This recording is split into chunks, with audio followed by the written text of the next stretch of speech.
How's everybody doing? I almost said happy Friday. I think it's because I was wishing it was Friday. Happy Thursday. Happy Thursday, yeah. Yeah, exactly. They're all good days. Yay. Yeah. Well, we haven't been on virtual office hours in a minute. Oh, my goodness. Yeah, we sort of had to hit the pause button last week because it was really a busy week for Board of County Commission meeting. And then right behind it for the next part of the week was all budget meetings. Right. So our calendar has been super busy. Let's start off with your calendar. So what we heard about some sunshine meeting. What's all that about? Well, so just to be able to explain a little bit about what the sunshine meetings are and what people, when they talk about meeting in the sunshine in local government, it's really, I think, an advantage of some of, I'm very critical of Florida laws, but sunshine laws are really public records and public access laws. Okay.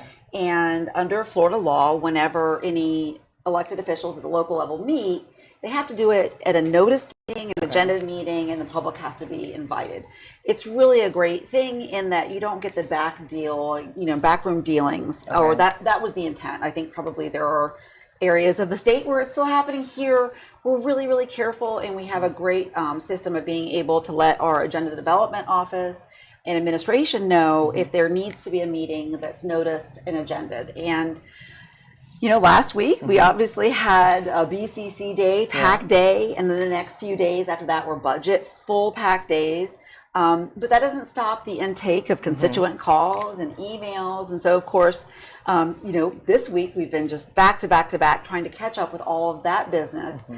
Somewhere over the last few weeks, and I don't know where, a different commission office, I guess, established that they wanted to try to do a sunshine meeting to talk about some issues that had not been agendaed during our regular Board of County Commission meetings. And, long story short, I never got any invitation for that. I didn't have it in my calendar. So I wasn't able to attend because we were actually doing our Vision 2050 update with staff. And from what I heard from residents, the topics that were going to be presented or talked about were of great concern. And there are things that are going to be talked about as a Board of County Commission. So hopefully we'll be able to catch up on whatever was talked about once we get the minutes from that meeting. Okay. But just to let people know, it was something that wasn't planned from this office, and I didn't even get an invitation on my calendar. So we have a calendar here that is accessible, obviously, to us, but also other members of department staff can submit requests to be put in the calendar, and then we can confirm or maybe reschedule. So what happens is a lot of times there'll be calendar invites that are waiting. So whenever I heard from one of my residents that they saw that there was going to be a meeting and that I was going to be in attendance, I went right in, to look on the calendar, and there was nothing there. So then I went back and did a search through all the email, and I'm like, okay, this isn't just me, in my Outlook chaos. It was literally just not in there. And so I think it's probably just an oversight in the planning, and that's okay. These are all issues and topics that we're going to have addressed and we'll continue to address, including rent stabilization. And keep you guys updated. Yeah, it'll be coming up on Tuesday. I'm continuing to have conversations with people really on both sides of this issue, although I think we're sort of all on one side of the issue. Yeah. I think sometimes people in the public think they're on one side or another, but really what everybody wants is for us to be able to provide housing for our residents. And I mean us as in our community, not us as in government. And so, I talk to people who are concerned about rent stabilization measures and what they're going to do to our economy or what they're going to do to the market. I think ultimately their goal is to make sure that nothing stops that process. And that's not necessarily a bad thing. We need more inventory. And so making sure that we're inviting the experts to that conversation and figuring out how to get more inventory is going to be critical. Yeah, absolutely. Thank you for clearing that up. Yeah, it's all very important stuff. So okay, so busy week last week. So let's start from BCC and then go into budget. Yes. Okay, so was there anything that struck you as important at the BCC that you would want D1 to know about? I am waiting for a BCC where I say, no, that was boring. Actually, it might be boring for you. It was not boring for me because I think one of the things that I really appreciated was that we got public comment that didn't necessarily address things that were happening on that day. It was public comment in general regarding our county charter amendments, and specifically the Right to Clean Water Charter Amendment and the protection of Split Oak Charter Amendment. And the public comment really was, why isn't the county defending these? Why isn't the county doing what the voters asked? And what happened from there was that it actually evolved into a conversation. The mayor made a comment that it would be coming back to at least the Split Oak decision would be coming back to the Board of County Commission. And at that point, he asked the county attorney to comment. The county attorney said, it is coming back to the county commission. I've made no secret of that. To which I tried to respond. Actually, there was a lot of information coming from the administration that Osceola County was taking the lead. And in fact, there was a press release that Osceola County was going to be taking the lead. It led to an Orlando Sentinel story. It led to some other news stories. So having confirmation that Orange County is still going to be part of this conversation is huge. And for people that don't understand why that's important, I want to be really clear about it. I understand that the roadway is going to be on the map, cutting through what is considered the Osceola County portion of Split Oak. The part that's really critical for the understanding of our taxpayers and our constituents, our residents, is that the Split Oak wildlife mitigation area was an investment that was made by Orange County and Osceola County as a whole. And so just to give you an analogy, when two people as a married couple buy a house, you may have your own room at the house. You may have your own closet at the house. But anything that you do to dispose of that property or change the legal status of that property requires both of you. And your spouse can't light his side of the closet or her side of the closet on fire and then say, well, but it was on my side. And so Split Oak Forest was an investment by two counties and with the participation of the Florida Wildlife Commission and through a grant of the state of Florida's Florida Community Trust. And that project is its own legal entity. And so the agreement actually very specifically calls for agreement by all parties in order to modify the protections. So I will continue to remind anybody that will listen to me that those protections are meaningful. It was an investment by all of us as taxpayers, and conservation lands that are purchased and paid for, and then we continued to pay for maintenance for all these years. That if we're going to give that up, if we're going to sacrifice that, it better be for a good reason, and a toll road isn't. So we're going to continue to have that conversation. I believe a promise was made, a promise should be kept. And that's just one of those promises. So that was part of that Board of County Commission meeting in the morning. It was actually a very short conversation. I was told I was out of order, which was really like the first time I think that's ever happened to me. I've always sort of been in order. I don't know. I just felt like if the mayor could chime in and then the county attorney made a statement that there would be some allowance for the commissioners as elected representatives to ask a question or make a statement based on the information we've been given, and we were never given that opportunity. So I'm hopeful that we'll continue to see the public engaged on this issue. I understand that not everybody lives near this particular piece of conservation land, but I think it should be important to you because our conservation lands in general are treated differently once these decisions happen.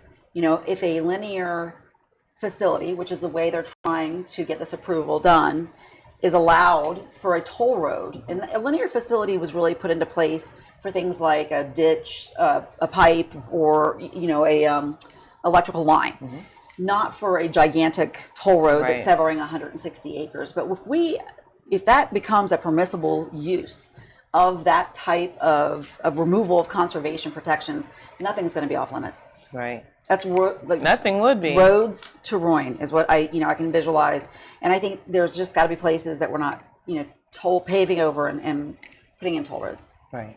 Thank you. Yeah. Thank you for that. I hope you guys got the analogy with the married couple. I think that was a really good analogy. I just think it's interesting that we have people, even really people who work in government, who say, well, that's on the Osceola County side, so we're letting them take the lead. But we are actually, the people in Horizon West are going to get this, because this is a very interesting analogy, and it's going to lead me to parallel, and it's going to lead me to more good news. So in our agenda for next week, and in our budget, which came the next 2 days, we're all squared away with the Horizon West Library. So the library is now under contract for lease, and design is taking place. So we're really excited. Horizon West is getting that library. The reason why there was some difficulty getting approval for the lease is that the property out there is co-owned by Orlando and Orange County. It was an investment made for the Conserve 2 project, and that was considered sort of a utility project, but they own a surplus amount of property. Right. And because Orlando and the Orange City County, of Orlando. City of Orlando as an entity and Orange County as an entity own it together, they both had to give permission for anything to happen on it. And that was the holdup. I couldn't walk in there and say, but it's only on Orange County land. Look at the map. It's here in Orange County. Orlando shouldn't have anything to say about this. They shouldn't have any regulatory ability. Well, I couldn't do that. You know why? Because Orlando owned it halfway, 50%. Right. And so it required both those parties. And that's how those type of agreements work, is that parties to an agreement have to jointly make decisions about disposal of whatever that investment is. Right. So, you know, and I just want to make sure that that when we look at that project and people say, well, that's Osceola, there are many instances where we make decisions to partner for investments either in utilities or in conservation that, you know, it requires all the parties to agreement. And you want that. You want your elected leaders to represent you in making decisions about that investment. Yeah, absolutely. Thank you for clearing that up. Okay, so now we're on to budget. Okay, so we talked about BCC. BCC was on Tuesday, and then budget followed the next 3 days. So we have a lot to catch you guys up for. Okay, you're going to kill me, but I do have to backtrack. Okay, no worries. Because there was two other things that I wanted to make sure I mentioned about the BCC. One was that we had a work session on septic to sewer. There are working groups right now that are basically looking at different components, because the septic tanks in Florida, and I mean across Florida, are a part of the problem in our overall water degradation, and we know this. So, you know, obviously the other big passionate push during our charter amendment update was the right to clean water. And, you know, in the spirit of the right to clean water is really any of these efforts and investments to get the septic tanks out, and or to make sure that the septic tanks are the highest quality. Our utilities department has done an unbelievable amount of job. They're working very closely with our environmental protection department to really identify different avenues for our septic to sewer changeover. Now, obviously, the existing septic tanks are, you know, one big topic of conversation.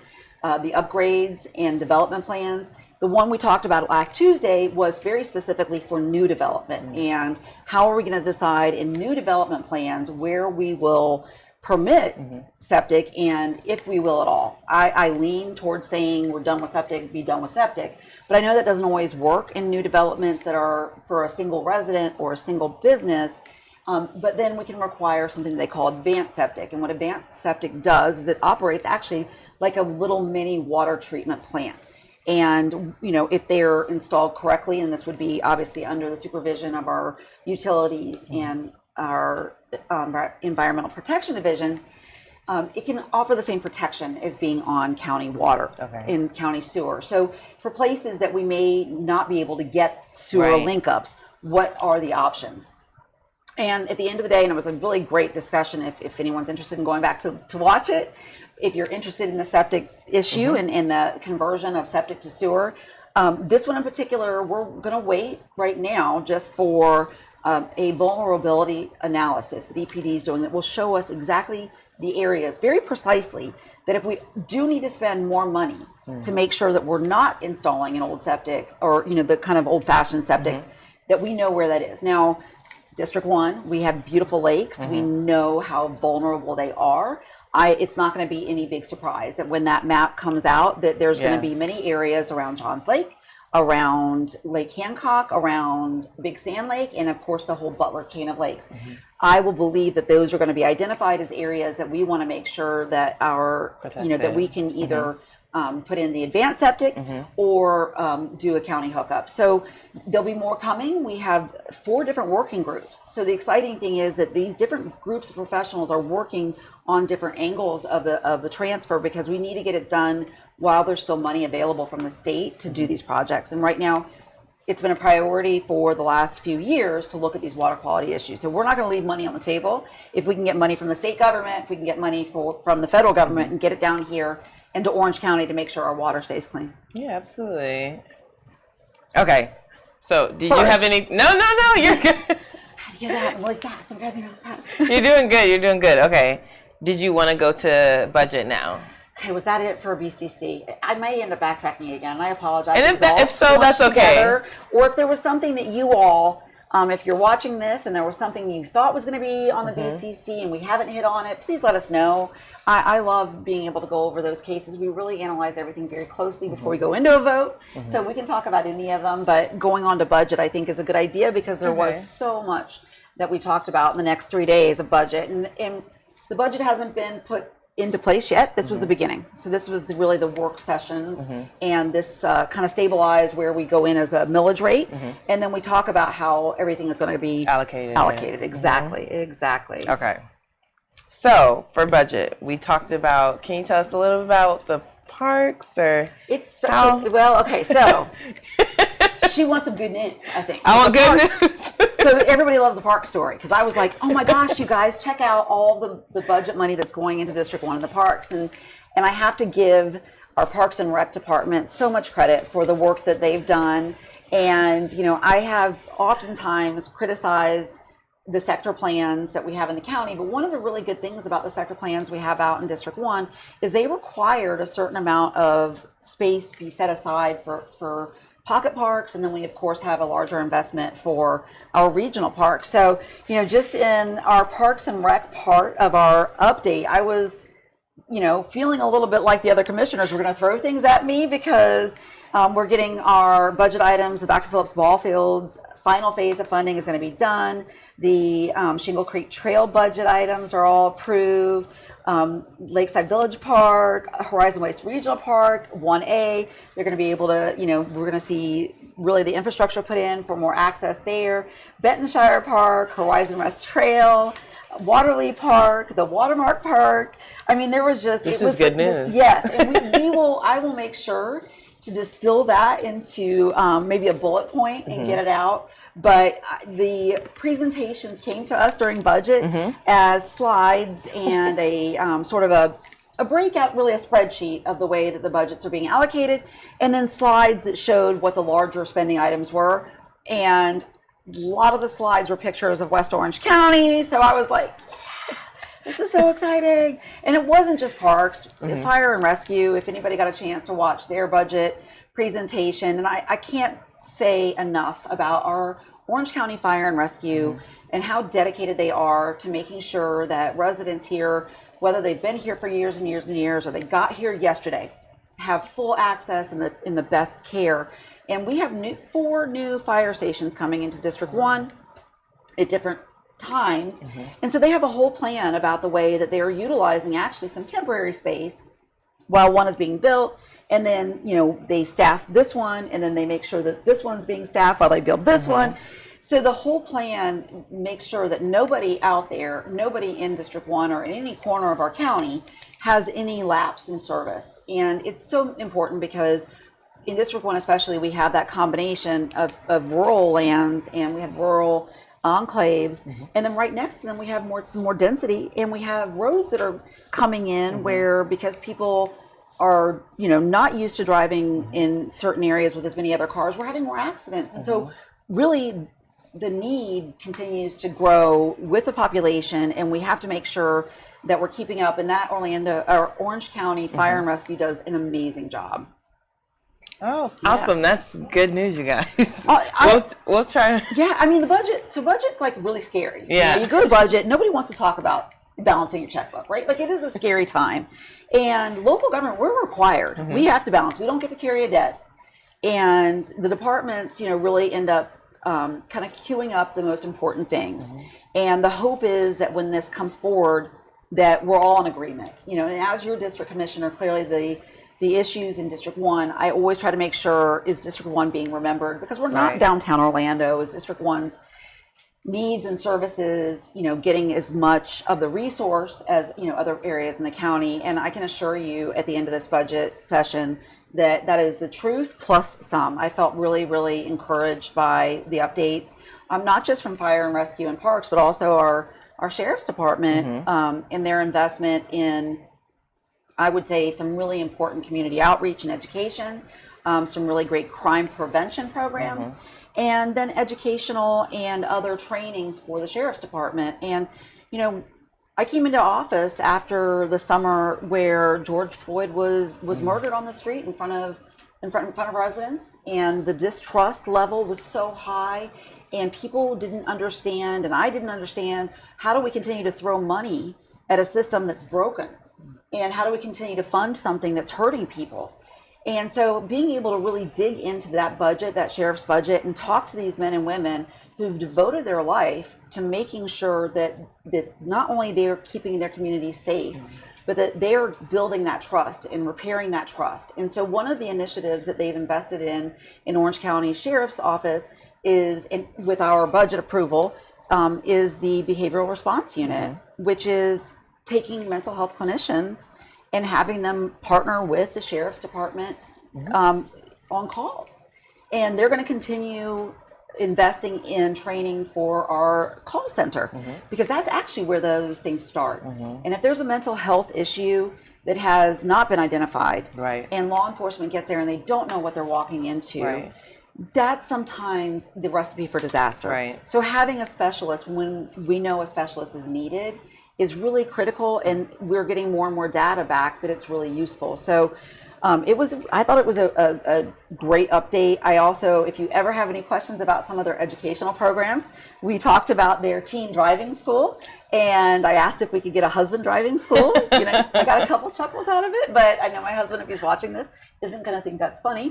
But it's a great program, and I think, you know, you get a discount from your insurance if you have a teenager that can go through the program, and anytime that they can connect and get a relationship with law enforcement, I actually think it really helps in their future as they move through our world and society to have had that experience. So I encourage you to look into that. If you want some information, just give us a shout, email us, and we can get you connected. Absolutely. Okay, so now we're going to talk about vacancy. Can you give us a little bit of information about that? The what? Say, I'm sorry. Vacancy. Vacancy. The rent stabilization, or here, let's see. We have so many notes. Poor thing. Listen, if you all have not met Riley, this girl walked into my life, and then moving 300 miles per hour, she jumped on, no problem, just like this. I'm like, wow, look at that. She's jumped right in. This is amazing. But there are all kinds of notes that I throw out there because my brain is like a fireworks sometimes, and then she's like, yes, this was...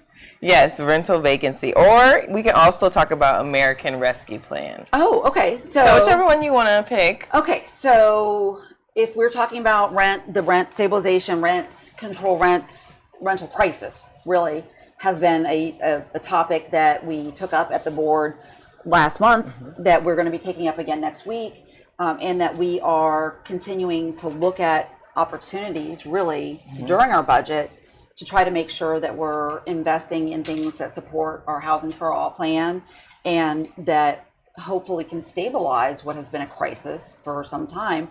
Rent prices jumped something between 25 and 29% in the last year. And it doesn't matter where I go, Riley, and I know this is probably your young person out there, that everyone I talk to, either it's them or someone they know, has either been outpriced in where they're renting, or they've had to add extra roommates wherever they live, or they are moving out of the area. And as somebody who loves this area and wants to keep everybody here and knows that we can make room if we figure this out, we've got to get to the bottom of it and try to figure out what we can do to help. I know there are limitations by local government. I'm not, I don't have some illusion that we can wave a wand and make it better by, a registry or by, trying to force a hand. But I think what we have to do is to come at it from different angles. And I think 3 of those are coming up next week. One of them, and the one that has gotten the most attention, of course, is the rent freeze. Now, I want to be super clear about this because I think it's a lot of misconceptions.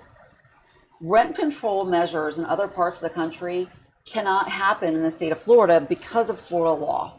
If we were to do anything in the rent control ordinance world, there are a couple things that we have to do. One of those is it has to go on a ballot, which means that you decide, and the voters would ultimately get that decision. The other thing is it can't go more than a year. So even if we decide as a county commission that maybe this could be helpful, it is done in a year, and then we have to decide if that wasn't enough time, do we put it back on a ballot? And it's very expensive to do that. So those are really tough things to weigh out, whether or not the benefit is going to, to overcome some of the obstacles. The other obstacles are we can't do any rent control on anything that's considered a luxury rental. And as we know, out in District 1, there are many, many, many of our, I think apartment complexes that at some point in my life would have been considered mid-range that are now considered luxury. And so the legislature never defined what luxury means after 1977 or 74. No, 77. 77. And at that time, it was like $250 a month. So I think there's like maybe one apartment left in Orange County that's $250 a month. So where is that? I need to know where that. You don't want to live there. You don't want to live there. I wouldn't let you live there. Yeah. So once again, I think it gets to the point of the county. If we do move forward with a referendum, we have to do an interpretation of what that legislative intent was from the 70s. Right. So do we do an adjustment based on inflation and based on, the cost of living for now and try to say, okay, what was $200 and whatever dollars then is now $1,500 or $1,800? Or do we really read it, letter for letter within the four corners of the document and say, no, let's just go with what it says then, because it actually uses the year in the statute. So those were unanswered questions. I think for me, like instead of falling down the rabbit hole of that only item, it was really important to do research on the other options. Right.